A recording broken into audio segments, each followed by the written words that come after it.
team. Welcome to episode 144 of Transition Talk, where we talk about dental transitions and how to navigate the sometimes messy path to practice ownership.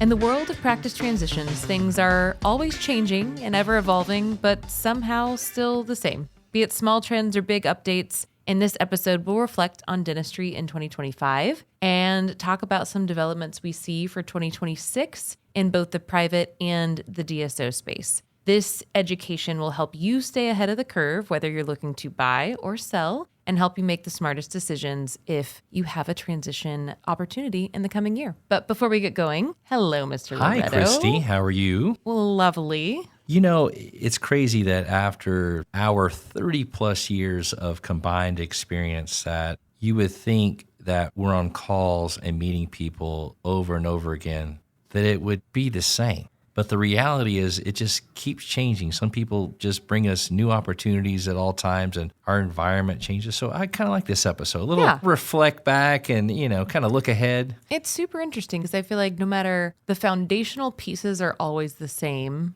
there's clearly some market changes that have happened if you look back. But in any given year, it kind of feels similar, but then you look back at the previous year and kind of look back, historically, and you're like, okay, yeah, this is the trend, or this is what we see, or it's getting back to this. It had this peak or this valley, but foundationally, it's the same process, but each practice is so unique, and each buyer and each seller is so unique that it's different every time. It's the weirdest thing. I'm sure this is something that the dentist can relate to, but they're going into the patient. And for the most part, they're kind of on autopilot, like they know what, seeing the x-rays or something, they just kind of go in. But then something will be like, oh, didn't expect that. Yeah.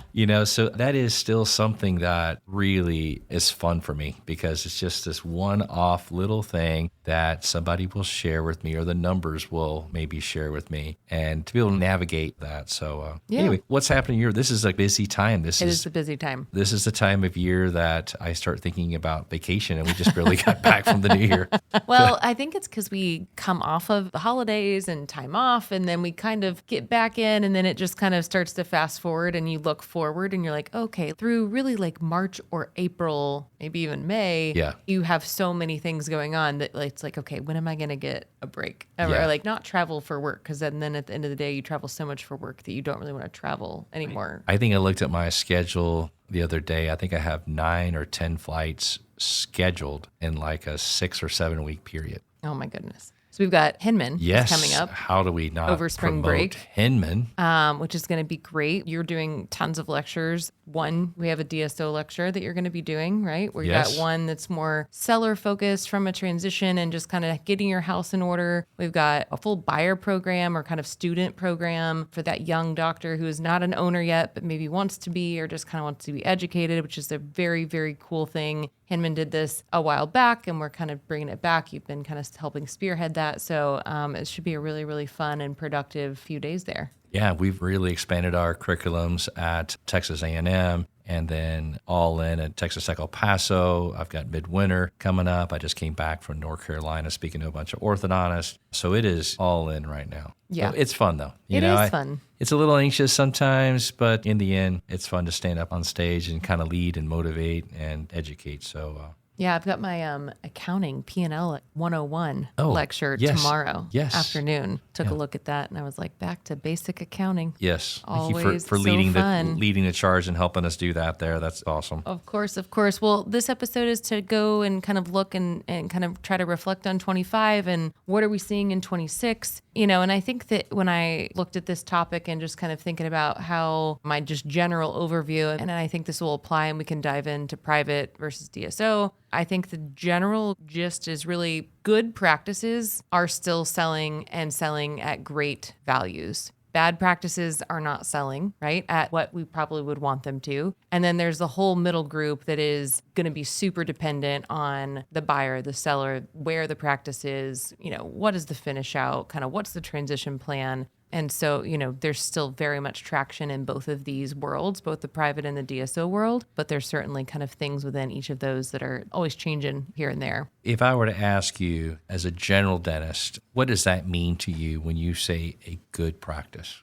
Good overhead, good profitability, solid processes, something that's very steady and has been or is growing. those are good practices. And, we used to just use the word investment when we were talking about a DSO because they were making an investment in a practice. But now I truly look at that. And I think as a buyer, you are making an investment, right? And so something that has shown that it can be steady and grow and has constantly hit, 1.2, 1.2, 1.3, and that has that really solid overhead of in the 50s is going to get a high value. Yeah, because those nice. they're not a dime a dozen. Nice equipment, great location, meaning it's either a great location for you or great location, meaning in a major metro city that's easy to find people, replacement, ability to expand. Number of new patients are great, maybe cases that we can expand upon. So not just taking it from that 1.2 million, but even seeing it as a stock option to grow it, that we can do that. So yeah, are we willing to pay more for those? 100%. And so we might see kind of that 1-2 practice that has kind of that 50s practice that meets all these major metrics. And it's like everything is a check. We could see those sometimes selling for 100% of collections.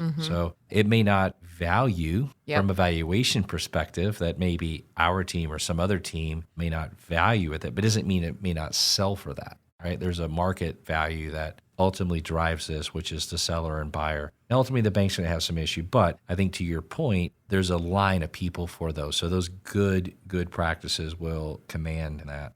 And then also, what's that definition of the bad practice? The declining, the really high overhead. So from a profitability standpoint, it's challenging for that buyer to buy it at the price that's out there and to then make their own life work and their debt service work. Declining patient base. If I'm in orthodontics, my production is not exceeding my collections. And I really I'm selling something that maybe has the opportunity to be, better, but whoever buys it is going to have to put in either a lot of investment in either time or money to kind of turn it around. So this is that opposite, the 9 to 8, the 7, the 600 type collection, Correct. That overhead that was at 65 and it's just climbing to 68, 70, 72. And I think one of the things that you said is really, really important is, does it work for the buyer from the cash flow perspective, right? Because remember, as a listener, you're buying something. And so if this practice is for sale at $600,000, you're going to pay a debt payment on that. And that's going to typically be $6,000 a month or $70,000+ a year. So if that business only nets $250 and now all of a sudden you only net $180, the question is, can you live on that amount of money? Yep. What was the price? Did you overpay for it and it's going down?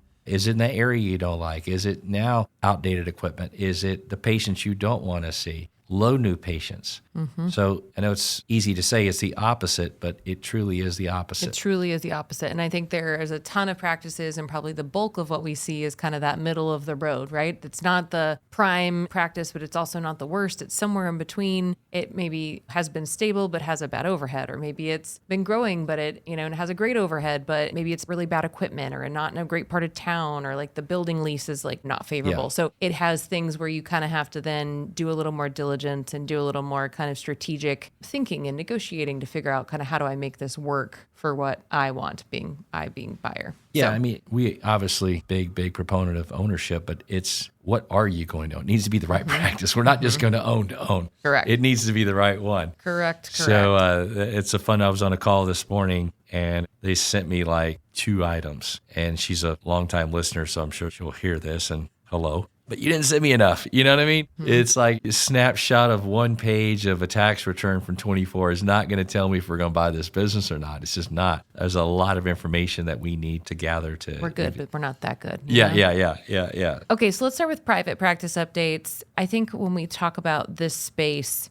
from my perspective, that general overview is exactly what is happening here in this private space. I think we both have some examples which we can kind of dive into of like kind of some things we're seeing in this market. But I think that what's important to kind of know as we talk about private practice market update is it's still here and very strong, right? There's still buyers who want to buy. Now they may be waiting. We're clearly seeing more established. They're not students, they're not residents, and they've been probably in the workforce for maybe 5 years before they're looking to buy. And I think that's purely a function of money and loans and kind of the nervousness of kind of getting only the DSO message in so many of their dental school and residency years. but the market is still there, and there are still certainly practices from a seller's perspective that a seller doesn't want to sell to a DSO. They can't sell to a DSO, and they still have a really strong ability to find a buyer. It's just taking a little bit more planning and a little bit more preparation to make sure you give yourself like the runway to do it. So I think both sides of the puzzle there still exist. It's just kind of needing to be a little bit more clear about, what are your goals? When do you want to do this? And starting to kind of make your practice look as good as it can. Quick question. I know you analyze a ton of practice. I feel like your team obviously goes through the deep dive due diligence. I think I'm more on the 30,000 foot level, but do you have any examples of any, call it practices, where they're just asking ridiculous amounts of money, like another private practice? So there's a valuation process that typically takes place, and let's call the $1 million practice. And let's say NDP and 3 other companies, they value it and they come up with the same number. Around 800, 780, 800, 810, something like that. And all 3 kind of come up with the same method of how they came up with the price. But there are certainly times where we see these practices that they may list it for like 110 or 120 or 130% of collections. So the $1 million practice now is they're trying to sell for maybe $1 million, 1 or 2.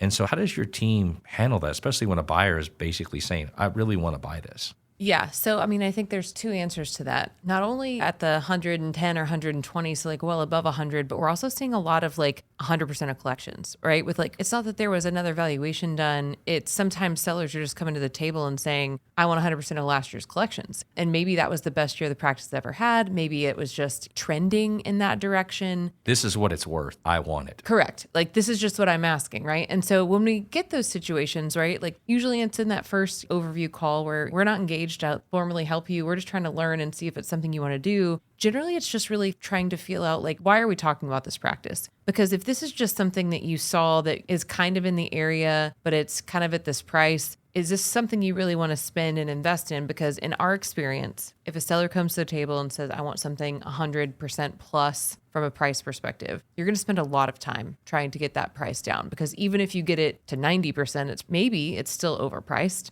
And the seller's feeling like they've already taken like a big hit. So I think the first question is like, how did they arrive at this price, and how stuck on this price are they? Like, is there room, right? Because sometimes we'll have buyers who will call us and say, hey, this price, either they had a valuation or they didn't, and it's a 110% of collections, but they said they know it's high, and so they're willing to like talk about it. I'm like, okay, well then maybe there's some room here, right? But if it's, hey, this is the price, and they said that there's a lot of opportunity in this practice, and this is it, take it or leave it, then my next question is, what's the overhead, right? It's usually my first question, but it's like, okay, what's the overhead? What's the profit? What are the cash flows? If this is a practice that has a 30% overhead and is just printing cash, then maybe we need to get over ourselves on the price and just kind of work with that. But if this is a practice that has a 70 or 75% overhead, and we just talked to a buyer who had this exact scenario, and the overhead was 75%. It wasn't a good practice. And I was like, they're asking, and they're asking this because I guarantee you they know there's this DSO or private equity market, and they're trying to kind of like get that and get the other side, which is they get to walk away and leave you with this practice. It's not how it works. No, like you can't get the high price and not have the strings, right? And you have to decide if those are good. But from a private buyer standpoint, like it rarely makes sense to do something like that. And so I think for me, we have seen, because of the prevalence of the DSO and private equity, and people are getting more educated, I have seen practices and even valuations, like formal valuations from other companies, have elevated prices where it didn't make sense, right? And so I think kind of the emotion of that for a seller and the emotion from a buyer are kind of the hard things to manage, right? Because they really want this practice. It's in a great area, but they're asking 110, 120% of collections, and the overhead sucks. Like, I know you really want this, but this is no different than like going and buying a house that you can't afford, right? And that you're going to have a mortgage on every month. So I think the summary here, what you're saying is, because of the private equity DSO influence, in the last decade, and obviously higher valuation prices, is that knowledge base is there for the private practice seller. And so they are kind of on their own, just saying, hey, this is what I want. It's no different than I have a 3,000 square foot house, and every house in the neighborhood is 3,000 square foot. And perhaps it's $200 a foot, and every house is selling for $600,000. But I have zero updates, the builder grade house, and it's falling apart. but the houses are selling for 6. I decided to list mine for 7. That's just an emotional list price. And the broker took the deal because they just want to try to sell the house. And this is a very similar thing. Without a broker, they're just kind of coming up with the price. There's really, how'd you come up with that? And then now we're getting into, well, now you're offending me because this is what I want, it's what I need. So I think from a summary standpoint, there is some of that influence where people are just kind of coming to market with, hey, this is the price. The other thing I thought would be interesting to ask on, because I know that we see this a bunch, is kind of these second location, call it satellite locations that I've got this amazing, call it 2,500 square foot GP practice, but I want to replicate it. And here's a great growing area over here. And I put some great crazy amounts, 700, maybe $1 million into this location. I can afford it. I make 5, 6, 700 grand at this place. I know what I'm doing. I'll invest over there. It's 20, 30 minutes away. But now it just kind of stalls. And it's a 500, 600, 700 collections with 700, 800, $900 million of debt. It doesn't work. But now what do you do with it? And so those are those, I would call it, bad ones that we talked about. Now there's some good side. Maybe it's nice and finished out. And maybe it's a perfect location that for whatever reason just hasn't grown yet. But those present some challenges as well. Yeah, we're still seeing a lot of those. I think post-COVID, I think settlers scooped up other practices that were maybe going down, thinking they would be like a secondary location, or they got money and they decided borrowed cheap at 3%. Correct. Yep. And decided they were going to kind of do a startup somewhere because there was a lot of opportunity or whatever it might have been. There's a couple things about those. Oftentimes, they're not ever set up as like a fully functioning second location, right? They are more of what we consider a satellite, where you are going over there a couple times a week, 2 or 3 days a week. You're taking a few staff members from your primary location. Maybe it's set up separately from an accounting standpoint, maybe not, usually not. And when you do that, one, we all know this, we've talked about this, your overhead's going to go up, right? Because now you have 2 sets of fixed costs, right? But also, you are only one person. You cannot be in 2 places at one time. And so unless you have the ability to secure an associate and secure a good staff for that practice where it can operate independently and kind of at the same time as your primary location, you're really just splitting yourself kind of up. And most of the time, those offices are incredibly hard to sell. And the doctor gets burnt out, and they just want to offload it. And it's a great opportunity. And there's all this growth opportunity there because of, wherever it is, or it's a small town that doesn't have another provider, but you're selling it by itself. Like, you're essentially just selling a dental office with equipment and a patient base, but you're not going to give them any of your staff. You're not going to stay around. And so what you can get for that is significantly less than either what you need because you have loans, or what you think you should get because it has value currently. But if you're going to take away the staff, you're going to take away the doctor, and oftentimes maybe even the brand is the same as your primary location, so you're not even giving the buyer a brand, then it's not worth very much. Yeah, and there's so many people in dentistry that their number one goal is I want 4 and 5 and 6 and 7, 8, 9, 10 locations. Like the landman of dentistry. I don't understand. I will tell you and warn you, if you become a Kane Waters client, we are going to really think 2, 3, 4 times before we just go down this road and game of 2, 3, 4 locations for exactly that. Let me say it this way. In my 26 years of working in the space of dentistry and having visited thousands of clients, I will tell you that the primary location is always number one. $2, $3 million practice, unbelievable overhead. Second, third, fourth locations, they're not $2, $3 million.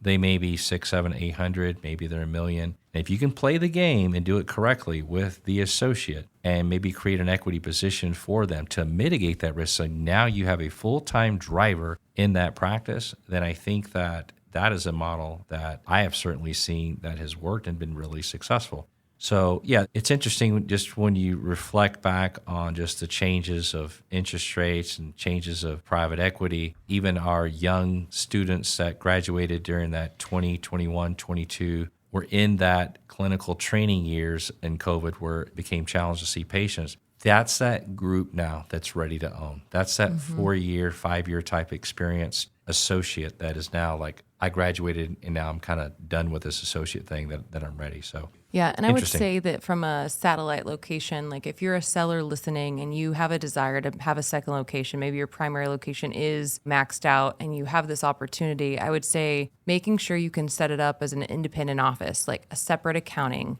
if your team goes over there and works there, make them check in and log out of a different payroll system, like really set it up as an independent functioning office. It will help you, one, understand just financially how that other office is doing comparatively and things aren't muddied, but it'll also help you if you ever want to transition one or the other away from each other. We've had clients who wanted to sell their primary location and keep the satellite, right? Because maybe it was a better location for them personally. But keeping them separate and allowing them to function independently is incredibly important. So the more you can set it up that way, the better off you're going to be down the road, even if it's 15 years from now, and able to like kind of transition and keep those things separate. If you're a buyer listening and you have the opportunity to buy a satellite location that is not separated and not operating independently, if it's a great opportunity, it's where you want to be, maybe it has a great finish out, but the price needs to be more in that kind of, we'll call it more of like a jump start. So not necessarily startup cost, but maybe something a little bit more because you are getting something, but you have to be really strategic about how you offer and how you approach that, right? Like we would say you approach that just like you would a startup. What's the marketing plan? How are you going to find a team? How are you going to support yourself while you build up the patient base? Because if it doesn't have a patient base, are those patients staying or are they going to go to the primary location? So it's an extra layer of diligence to buy kind of a satellite location versus a primary location.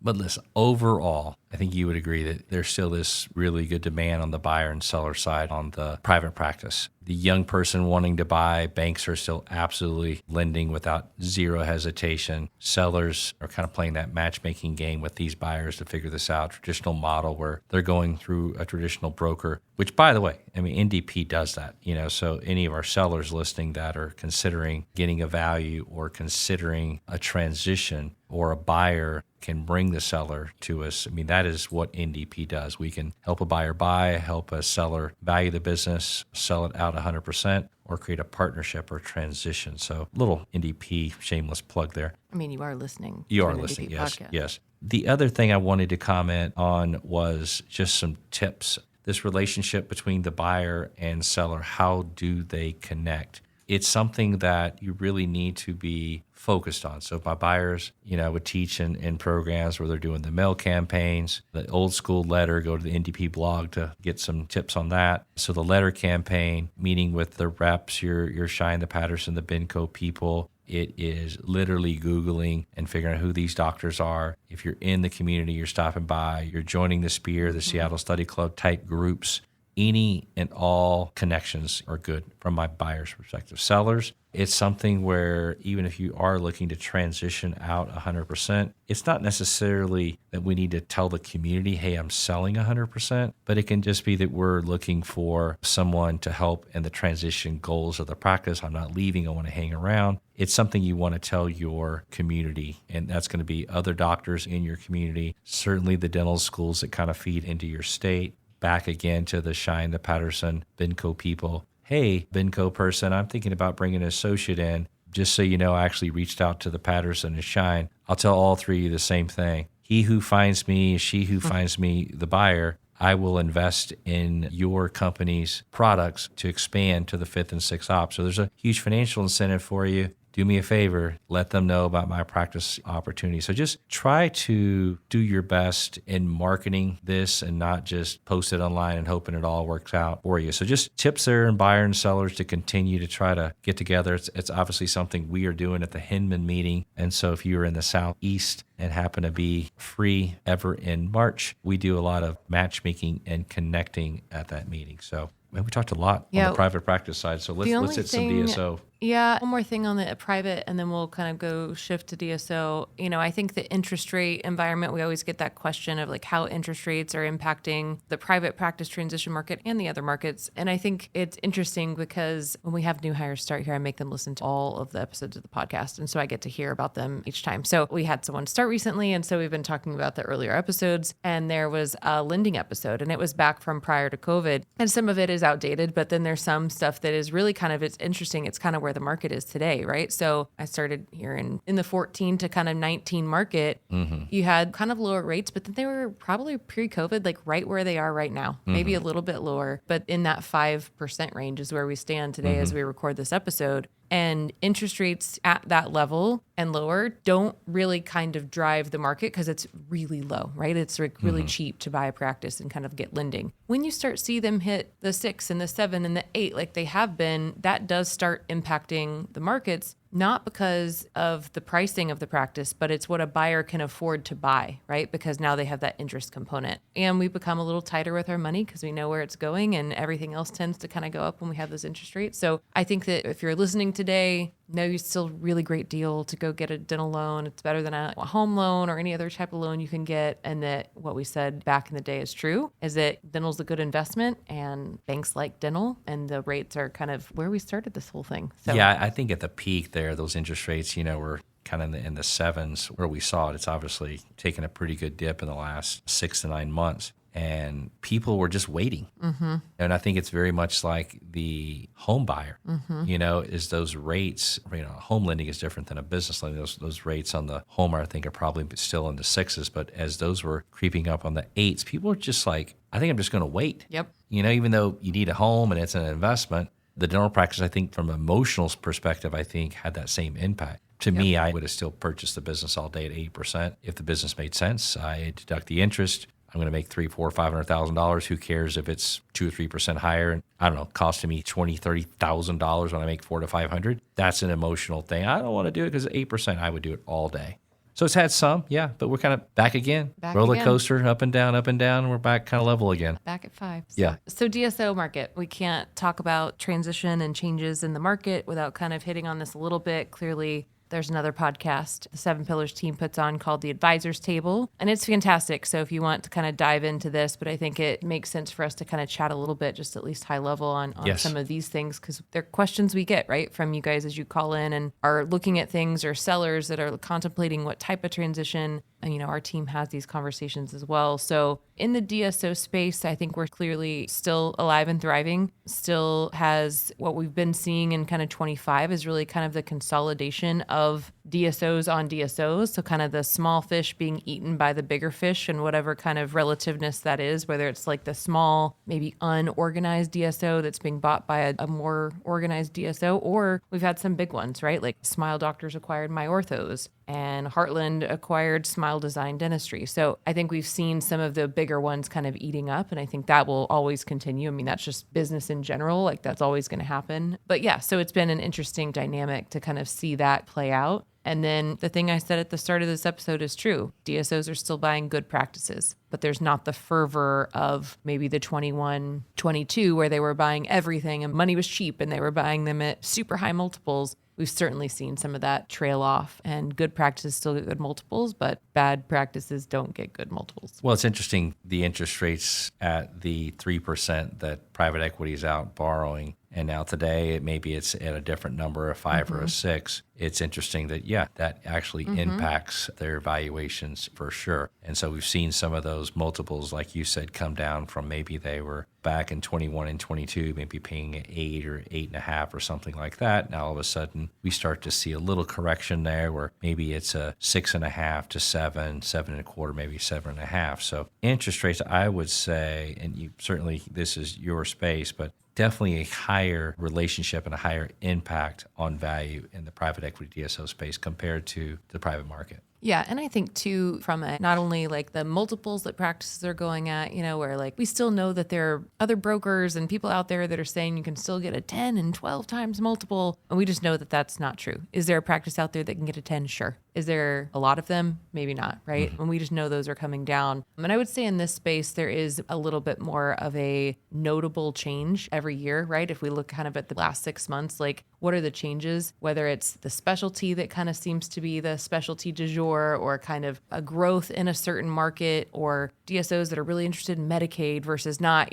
so there is kind of those trends. And I would say that definitely like a surgery surge. And then there's also that like pedo OMS, kind of that collab of those two specialties. Like that's something that we've seen mixed with a little heavily. Ortho in there. They love. There's Correct. A lot of little groups triangle like, there that kind of helps, and really just trying to make use of referrals, right? Like if you think about that space, if you can kind of get those 3 providers and everything kind of stays in house for that group. So I think that has been a trend per se that we're kind of still seeing. And then I think too, the focus on like the operational aspect of a DSO versus just the business development growth perspective. I think that's what caused some of these DSOs that we're seeing fail. They just focused on acquiring and not running. Right. which is, business 101 of we've got to like operate. And so I think really kind of investing and taking their time to build out the strong back end of the operation so that it supports the growth that they know is going to be necessary in order to get the multiples that they're out there saying they're going to get. Yeah, I think that if anything, if you reflect back on, I would call it the failure to launch in the DSO space, call it 20 years ago. They've been around forever, but what's given that ability to really go and sustain it? It's the operations piece. It's them to finally understand what can we do to make the operations effective. Let's give team goals and not change the culture around too much.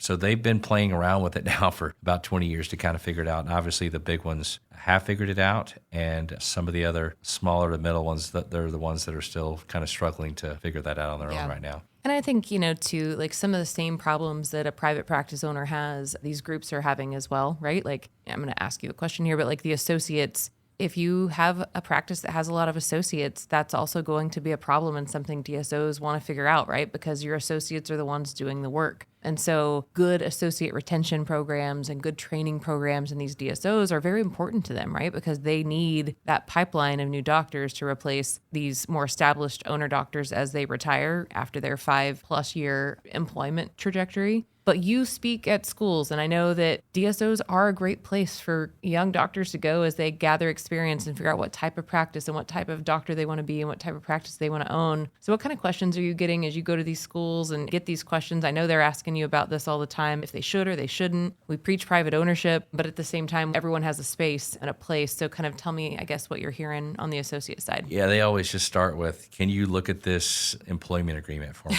And the answer is no. I mean, I'll look high level that you're going to make 30%. I'll look high level that you're in a state, it's got a non-compete in it. And I will look high level that you're going to get some type of CE. High level, you're going to get some type of sign-on bonus. But really always ask the basic questions like, tell me about the location. Is it a startup location or is it an established location? Who's been there? I just want productivity. And this could be the same for a private practice that maybe has kind of a DSO model where they have 5, 6, 7 associates as an owner. It's the same concept. I want busyness. I want some type of clinical pathway. You're either going to be mentored by this senior doctor that's going to be this amazing person to perhaps a CE allowance that they're going to give. And that allowance, my opinion, should be upwards of maybe you need to invest $20,000 a year. If they're able to invest half of that, that's what I would recommend. At least $20,000 a year that I would recommend, if not more, push back towards your clinical CE training. So that's the primary thing I want just for my associates, get out, be busy, and then push back on the clinical. And I've been so impressed with what Spear has been able to offer just from knowledge base and training and just some of their hands-on courses. I've started sending students. I've got 5 scholarships that we're offering this year in 2026 that we're giving out of training out there, flights, hotel, everything. So it's pretty cool that what we're trying to do to kind of give back and to push some of these students. I want to have all these as good case studies and be able to kind of present back just to see kind of the before and afters. I've got a couple of examples right now of some D4s that just graduated, started taking some early CE, and I have 2 that I've been following that came out of Texas Tech. They're doing $100,000 a month. Oh my gosh, that's incredible. They just graduated in May, started seeing patients in July. They're doing $100,000 of clinical dentistry a month. Wow. So I know we're helping one right now buy a practice, which I'm beyond excited. Can't wait to share that story on the podcast in the near future. But I've always heard great things about Heartland, about their clinical training. Just that's what I want. Just busyness and a focus in. Love Heartland. But as far as ownership, I'd probably go and get my experience 1 to 2 years there. And then I would really take that and start looking at my move to get into private practice from that point. Yeah, to summarize us up here, I mean, I think at the end of the day, the transition market, right, whether private or DSO, is going to continually change. And you aren't going to really know what your next 5 or 10 years will look at, right? Like we always try to make plans, but at the end of the day, who knows what's going to end up on your plate or where you're going to land. And so I think continually just kind of thinking about long-term goals, goal setting, making sure you know where you want to be, staying educated on both markets, whether you think you ever want to own privately or you ever want to work for a DSO or, whatever that might be. really staying up to date on both only makes you a better rounded person, right? Getting your clinical training, understanding kind of what your options are, because when an option presents itself for ownership or to work somewhere, then don't just say no or don't just say yes, right? Like do the legwork, do the diligence to figure out how does it fit in the plan? How does that fit in where I think I want to go? Because life will throw you things that you didn't expect. And so I think this transition market will continue to change. We will continue to be here. You will too. So just really kind of making sure you are up to speed and doing what you can to make yourself better every day will put you in the best position to transition into or out of ownership when the time's right for you. So No, I love that. And I think just kind of on a closing note here, as you're going through this as an associate, is you're constantly thinking about the practice you're in. You're constantly thinking about what software is this? What procedure am I doing or not doing? How did this patient get here? What marketing was used? How is the new patient experience? You're constantly in learning mode. You're constantly trying to build out your playbook of what this practice is doing so you can take and design your own playbook for your own brand once you get out. Every day is just this learning experience and kind of building what your private practice is going to be like. So great stuff for these last 20 plus years, great stuff for 2025. What we're still seeing a very optimistic place, both in the private practice space. And look, I think the DSOs have really kind of figured this out. I think they're here to stay. I still don't believe they're going to take this whole industry over like they once announced, but I do think that they're here to stay, and that's okay. It's a resource for us. And it's a tool for us, for many people, both young people and established doctors. I think you just need to know exactly where that you fit in, and our job is build relationships with you to figure out if that timing is to join a private practice, join a DSO, or maybe take your multi-million-dollar practice and transition it to a DSO if that's the best financial fit for you. Yep. Also, staying educated. We've got teams for both here for you. So that's all we have for today, episode 144 of Transition Talk. As always, make sure to share the transition love with those who may not know of us yet. And of course, subscribe wherever you listen to your podcast. Until next time. Awesome, guys. Thank you.